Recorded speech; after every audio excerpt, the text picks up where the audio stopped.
guys, this is Jess Dowd, and I would like to welcome you to the Girl Do It Yourself podcast.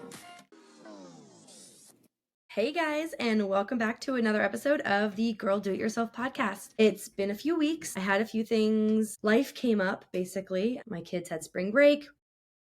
We started baseball, and that's been getting pretty intense. I was sick, a couple different things. So it's been a few weeks, but I come to you in this episode directly from my garden with a dirt manicure, aka tons of dirt under my nails no matter how much I try and clean them. And I've also got a sunburn on my back. So that is actually what I want to dedicate this episode to, is essentially my belief that everyone should consider and have their own garden. Now, it doesn't have to be tons and tons of raised beds or acres of.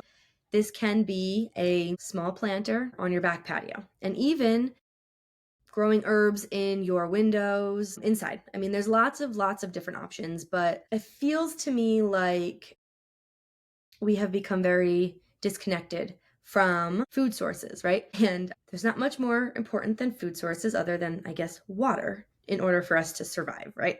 These are integral to our actual survival. And while, no, you don't need to have kale or basil in order to survive, these are some of the easiest things that you can grow, and they're actually really good for you. Well, okay, I take that back.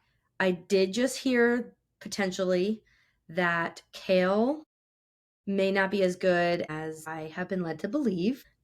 I haven't done a full-blown research dive into it, but it may not have the bioavailable vitamins that we as humans need in order to break them down and stuff and use them. So I'll get back to you on that. So I might have to eat my words a little bit from a few episodes back where I talk about how I now grow kale and incorporate it into my meals and stuff. But anyway, so I digress on that. I'll come back to it in another episode maybe and talk about what's the deal with kale. Yeah.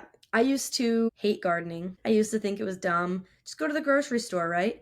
And it's funny, I've even had someone comment on I think it was an Instagram post that I did once about my garden. They were like, why would you waste your time, money, energy, all the things to grow your own food when you can just walk into the grocery store and get all of those things?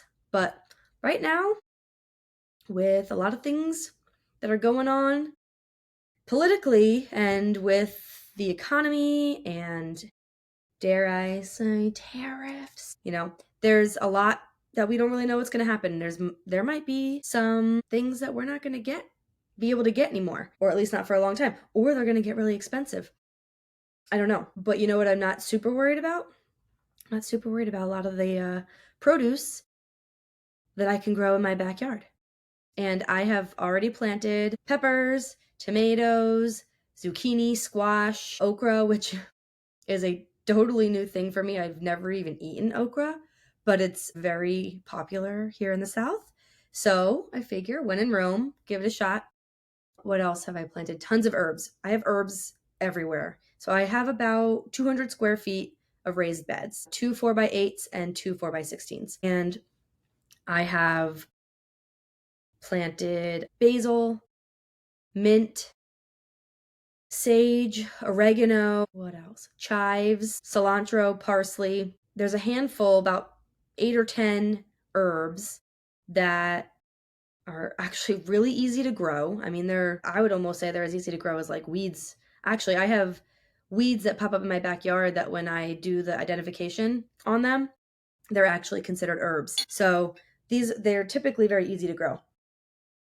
If you screw up their soil, basil, lavender, they have to be in like almost a very well-drained sandy soil. Also, a couple don't like the heat, cilantro being one of them, do not like to be planted in the middle of the summer. Planting them in the spring or fall, they will survive. And then there's some that don't like the cold. So basil, dill, they're not going to survive even my Alabama winter, which we actually had quite a few cold snaps over the last few months, but we were officially full-blown in spring. Our nights are still a little cool, like in the 50s, but daytimes were well up into the 70s and 80s. and it's been beautiful out. We've had tons of sun. Most of the storms are done. And actually, we didn't even take the brunt of it this year. I think like Tennessee and Kentucky and Ohio took the brunt of the spring storms coming through. Anyway, so a little history on gardening. I don't know about you guys, but I love a little history. I'm a little bit of a history nerd. And so I like to look at the full story, the full picture of stuff. And that includes kind of where it started, what the concept was when it was, first initially created, and then how it's kind of changed over time. And so, looking at some of the early phases of gardening, I mean, even the early Egyptians and the like ancient Chinese cultures had gardening. And think of the Hanging Gardens of Babylon, right? They were actually considered a like a status symbol. Gardens were. They were kept for sustenance, but as well as like a beautiful aesthetic. And it was mostly the affluent who had and could afford gardens. Interestingly enough, in China, they were, think of like Chinese gardens that you'll see at a botanical garden or something like that. They're beautiful and they're integrated into their philosophy and their art. And there's just this connection to nature and the earth that we have lost, like undoubtedly. At least here in America, we have completely lost this connection to the thing that sustains us and that we all live on.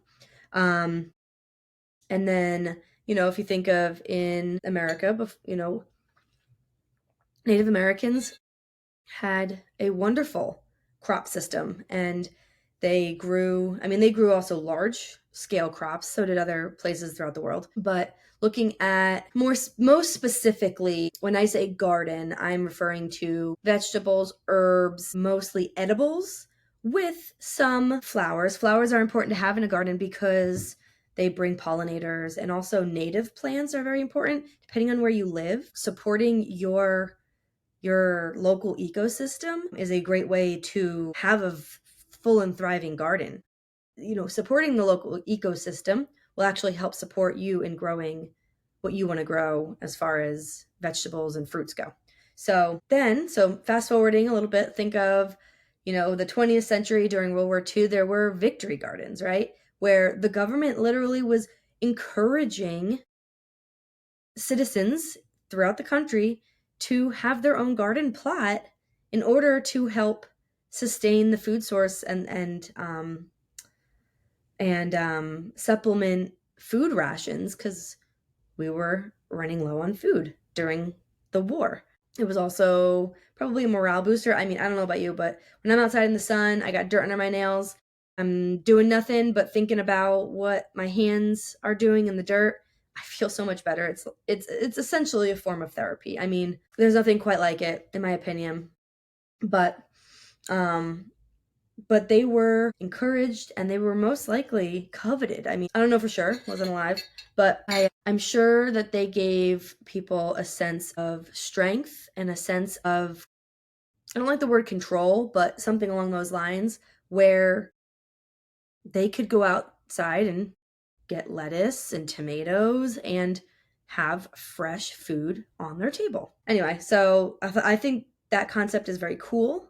And I'm very sad that basically after the war, that's kind of when the rise of industrial agriculture or big ag kind of started. And that now we're talking about macro planting, GMOs starting, the use of pesticides, the extreme overuse of pesticides. Don't take my word on pesticides. There's lots of people right now speaking out about glyphosate and it causing Hashimoto's disease and just the corruption and the absolute insanity around all of this. But so that started after World War II. And, now we're looking at soil degradation. We're looking at, reduced quality in crops because there's not enough nutrients in the soil and the soil is tainted by this overuse of pesticides. And these are getting sucked up into the plants and then sent across the country, all over the place. And, they're essentially what I've heard them considered as being dead food, because from the moment you cut something from its mother plant, it's like an umbilical cord. It stops from receiving nutrients from the parent, except for they have no other way of receiving anything. Unlike a human child, they can now receive their own nutrients. A tomato, an apple, celery, anything, once it gets removed, that's the end of it. I think maybe I would venture to guess they can still get some from the sun. That's why, like, you can put a tomato in your window and it will ripen. Plants obviously react differently to the sun than we do as far as nutrient and growth, but for the most part, they are losing value as they are packaged and processed and shipped and sitting on a shelf. When you go to the store, even organic, when you pick it up off the shelf, you have no idea how long it's been since this produce was part of the earth, and it is not going to be full of the nutrients and minerals and whatnot that you expect it to be. So this is an issue, because even if you're eating lettuce, I mean, you may or may not be getting much of any real value from it if it's from a grocery store. Now, don't get me wrong, I understand not everyone can turn gardening into their full-time job. And as much as that's something I am personally trying to do, I'm almost a certified garden consultant. I have a little bit more left to do. I've got to jump back into that and finish some of my practice consultations. But once I'm done with those, I will be a certified garden consultant, and I haven't quite figured out exactly how I'm going to use that, but it's something that I am trying to turn into my full-time job. Now, granted, like I said, I understand. Hi, Ellie. Hi, baby. I understand not everyone is able to do that. And that's why I say even just something small in your backyard that you can care for and, supplement from, and use a little bit of your own food. I also have felt a sense of feeling more self-sustaining. And again, I don't like the word like taking back control, but in a way, growing my own food is a way of having control over what goes on my family's plates. Knowing that it is grown organically, it is within a few days of being picked, and it's, and I grow things that I know that they will eat for the most part.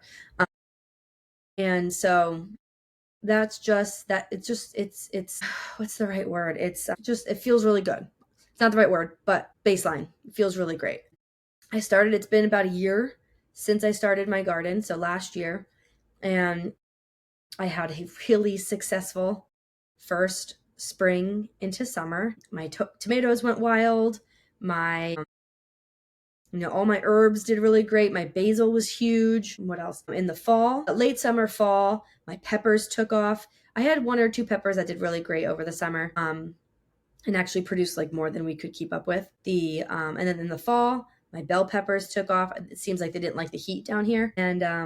And then for the real fall, I did a whole new planting of broccoli, Brussels sprouts, and they are still growing. In the fall, I planted garlic, probably about 50 bulbs. So in theory, where are we at? Maybe 2 more months, maybe 3 more months, 2 to 3 more months, I should have around 50 cloves of garlic. So I'm pretty excited to see how that turns out.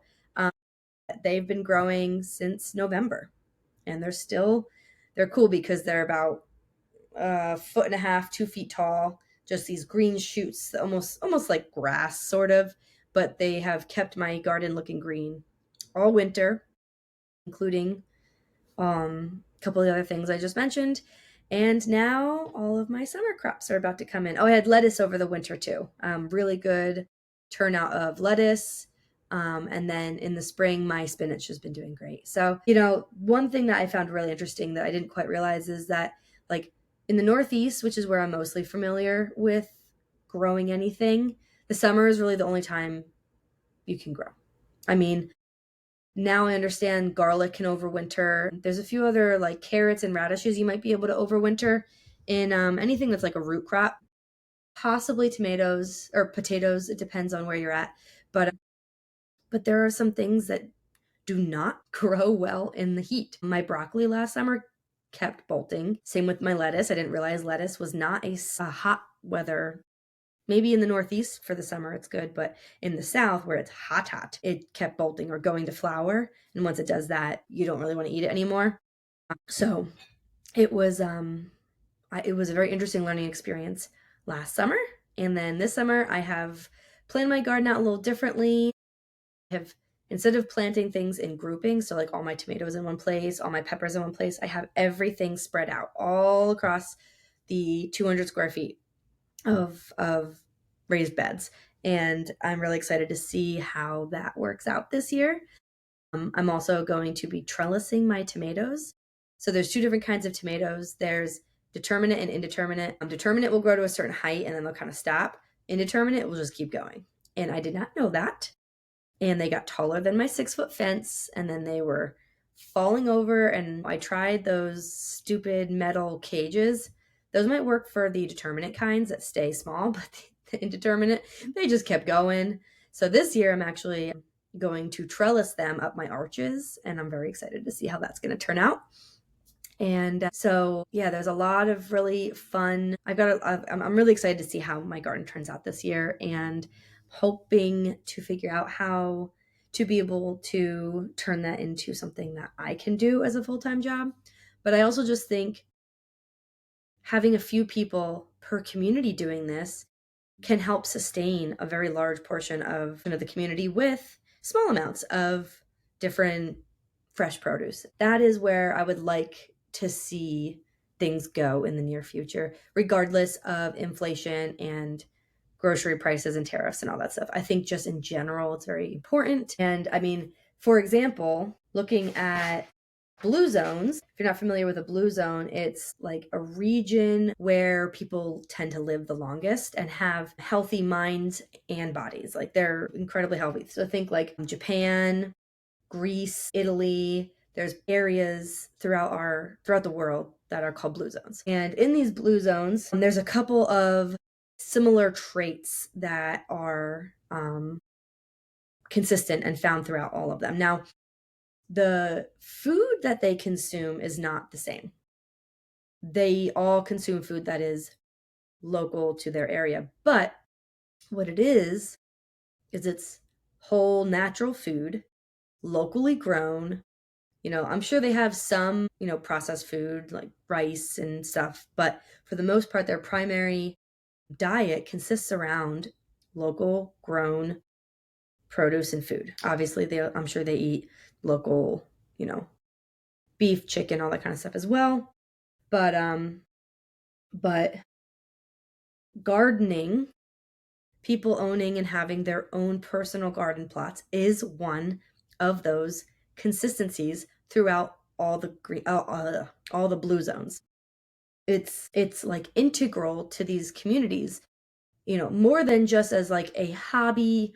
It's weird. I think over the past like generation or two here in the United States, gardening has taken this weird turn of like gardening's only for grandmas, and that's what they do when they retire, and because they have nothing else better to do with their lives. But in reality, and how it should be perceived is as a part of a community, as important for physical activity, because it's pretty. I mean, I'm not like sore after I'm done gardening, but I've been in the sun, I'm sweaty, I'm dirty, I've been moving my body in all different directions, and I feel good. They so in these blue zones, they also have the produce that they consume.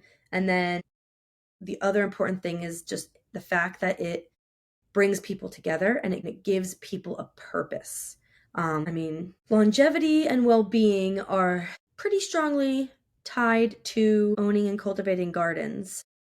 Kind of a good reason, good argument to start your own garden, I think. I mean, for me, it is. A few other health benefits is it is known to reduce stress and anxiety, as well as depression.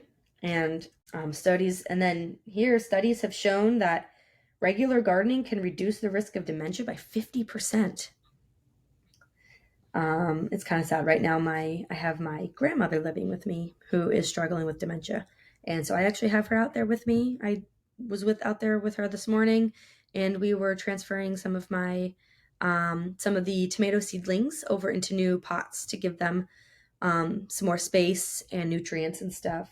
So, I mean, it's, like I said, it's associated with reduction in depression, anxiety. It's good physical activity, and it gives purpose in life. So these are all, in my opinion, very important things. And I would like to live a long life with no dementia. So I will be gardening. Please feel free to join me. Another thing that I have felt very strongly about is bringing my kids into the garden. They one of the things that they know to do is when they're looking for me and they can't find me, at this point in the year, they now start looking in the garden first. And then, we get really excited about the carrots that can get pulled. Or, last summer, they would help me harvest tomatoes and peppers. And it was just so fun. And they would get so excited when they could find something new. Sweet potatoes were another one that were really fun. We did not know what to expect when once the leaves start to turn brown and die, is when you're supposed to pull the sweet potatoes up. Now, my beds aren't super deep. They're only about 12 inches deep. So there wasn't a ton of space for the sweet potatoes to grow. I'll grow them in buckets this year. But it was exciting. We pulled them up, and they're these big, weird shaped sweet potatoes that we ate. They were delicious. So the other thing they loved to do was, pick strawberries before our strawberry plants ended up dying over the summer. And we grew watermelon. Those were exciting to watch. Watch those grow. And they also like to pick the flowers, and it's been really special and a really nice way to connect with my kids, to learn with them. They'll ask me questions and I can say to them, I don't know, let's look it up. Let's find out together. All of this has been a learning experience for me too. And I think it makes it a lot more accessible to them. I think knowing that, mommy wants them to be there learning and asking these questions so that we can, figure things out together. And it's not me kind of teaching at them about anything. It's been very much a group effort, and it's been really fun and special. And I hope it's something that they will look back on as part of an integral part of their childhood and enjoy it and appreciate it and carry this, information and knowledge that we're learning together into their adulthood and teach it to their children. That would just be really, really special to me. So that's been a huge part of my gardening journey over the past year. And then just a couple of other quick tidbits about my thoughts around gardening. So I practice what's called intensive gardening, which means you ignore every rule in the playbook as far as spacing goes for the most part, and I'm just filling my beds. So right now everything's still pretty small, but I know roughly how big each plant is going to get as it grows. And so I'm trying to make sure I leave enough room where either it can have enough room to spread out, or I'm planting, like, a tomato plant will grow up, whereas a zucchini plant kind of grows out.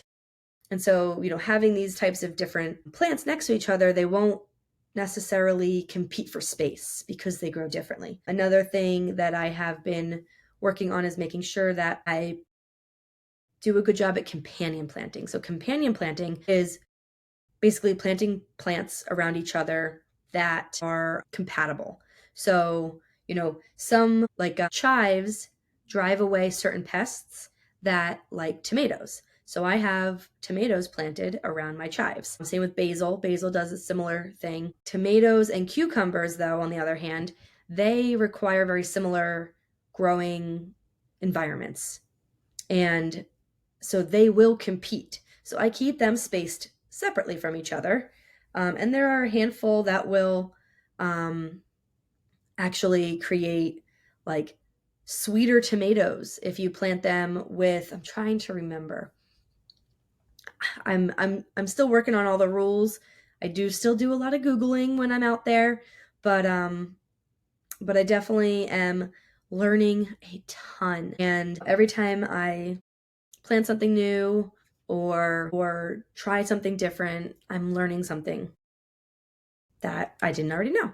And that's something that has been really fun. I also accidentally left all of my seeds out. I probably spent about $100 in seeds this spring, and I left them all out in the rain. I was sick the day of storm prep, like bedridden sick. And so I didn't go out and clean up my area where I do all of my gardening. And so the next day it poured and all of my seed packets sat in the water. It sat in water. So I had to basically plant everything. It was either that or throw them out, because once the seeds start getting wet, then they don't really re-dry back up without like either dying or germinating. So anyway, so I have also just been planting seeds everywhere. And I don't expect all of them to survive. That's kind of the expectation usually. But it's also going to be a little bit of a surprise, because I didn't do a great job of keeping track of where I planted all my seeds. So like I noticed a green bean coming up in a place where I don't remember planting a green bean, so apparently I did. So it's going to be a little bit of a surprise summer once all of these seeds start germinating and popping up out of the soil. So that'll be fun. And I actually still have some seeds that I need to get out and down, but it is shockingly time consuming sometimes, but not that I'm complaining by any means. So those are a couple of like concepts that I find important. I ignore a lot of the rules. This is part of my garden consultation course that I took called Gardenary, and Nicole Burke is the one who runs these consultation courses. And this is how she plants as well. She plants intensively, which means a lot more plants, at different heights, different sizes, different time frames.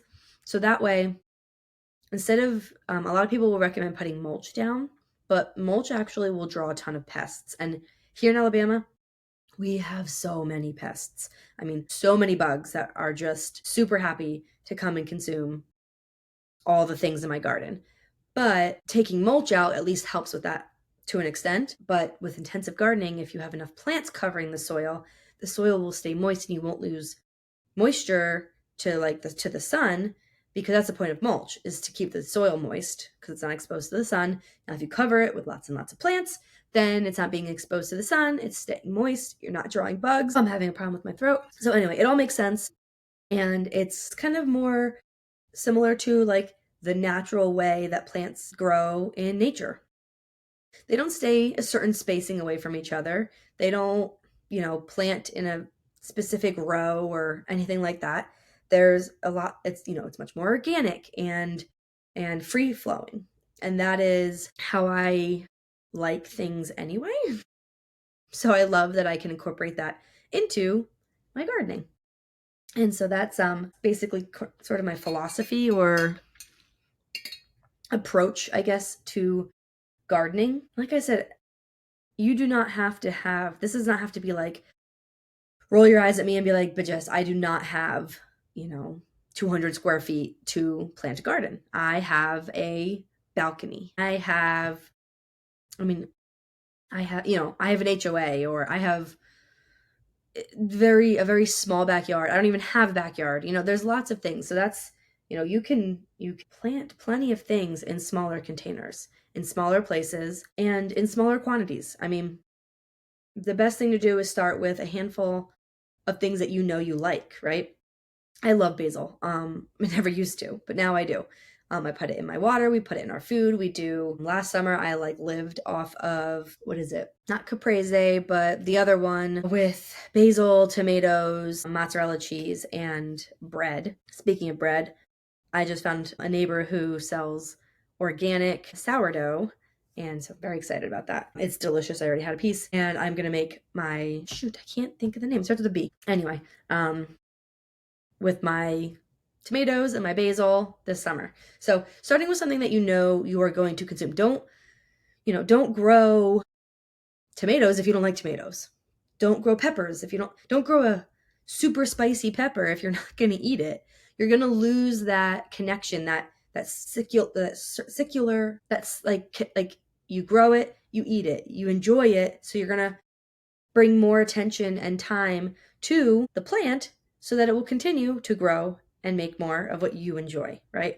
That's the important part about it. So even if it's just one or two things, that will help establish that connection and help we kind of ease into the concept of starting to grow our own food again, right? We've definitely lost that in our society and to our own detriment. No one else is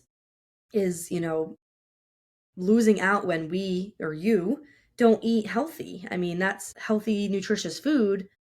We're the only ones who lose out. We're the only ones that pay the price for that. And, looking at chronic disease and all these kinds of things that are going on, I mean, it's crazy what processed and pesticides and all these things are doing. We don't even know what all of these things are doing. We have started to be able to see that there's something wrong. Something's going on, right? So anyway, I guess my plea from this episode is to encourage you to go start your own garden, however that looks for you. I know a lot of people say, oh, I don't have a green thumb, I kill everything. That was me. I used to do that too. And my answer to that is get the right soil. The soil is the foundation of your garden. If your foundation is not strong, the garden will not succeed, just like a house. So soil is highly, highly integral to the success. So doing research on compost and, topsoil versus sand versus how much you should have of each. Or go to your we have a local place that has a crazy good soil. They call it super soil. My success in my garden last year was either due to beginner's luck or the super soil that I put in the gardens. Looking into those types of things. Everything I planted this year was organic. So and I use all organic. Like my compost, I have a food saver, or I have it's an automatic composter. So I put our scraps in it and takes like 5 or 6 hours, and it dries them out, crushes it down, and then turns it into usable compost. So that is something that I feed my plants over the summer. And yeah, I mean, I think there are really simple ways to get started. I just, better health, just overall, better mental health, better as far as, anxiety, depression. I mean, for me with ADHD, I feel like it really helps too, because I put time, I put energy in, and then I see results. And having those, and some of the results are really quick, right? In a couple days. So that's just been a really great, and then it keeps going, like the process keeps going, as it grows bigger, then it starts to grow fruit or vegetables or whatever. And then I can bring it inside. We can cook it up and we can actually eat what I just grew in our backyard. And so a lot of that's just been really, really fulfilling. And I mean, aside from that, you get sunshine, which is so important. I love being out in the sun. I wish I could be out in the sun all the time. I just if you're watching the video of this, I'm like doing this weird thing with my hair. I chopped my hair off to about shoulder length, and so one chunk is out of my little ponytail, and it's bothering me. But anyway, it's a wonderful resource. It's a learning experience. It's a great way to spend time with your kids or your partner. And, yeah, but I'm trying to encourage as many people as I can to get there, because there's no negatives. Maybe if dirt under your nails really grosses you out, but go get a manicure. You won't see it underneath the painted nails. But Other than that, I don't view that there is a negative, and I think there's nothing but importance and value in having any size of your own garden, even if it's a single basil plant or something like that. So, I hope that encourages you to maybe go out and go buy a plant. Go to your local nursery, try to avoid Lowe's if you can. Those plants, I used some of them last year. It's not a judgment thing, but what they tend to do is they tend to fertilize them with, like Miracle Grow and stuff. And when you transfer them into your own garden, if you don't continue that, they suffer a lot more. And so they're a lot more likely to not be able to survive. Not saying that they don't, but every plant that I bought at a local nursery last year did like twice, if not three times better than all the ones that I bought at Lowe's. So if you can, find a local nursery. It's just, there's something, I don't know the whole details about like Bonnie, the company that sells most of their stuff to Lowe's, but they've got something going on. So that's just, I would encourage you to look for something local. If not, go to Lowe's. I still go to Lowe's sometimes.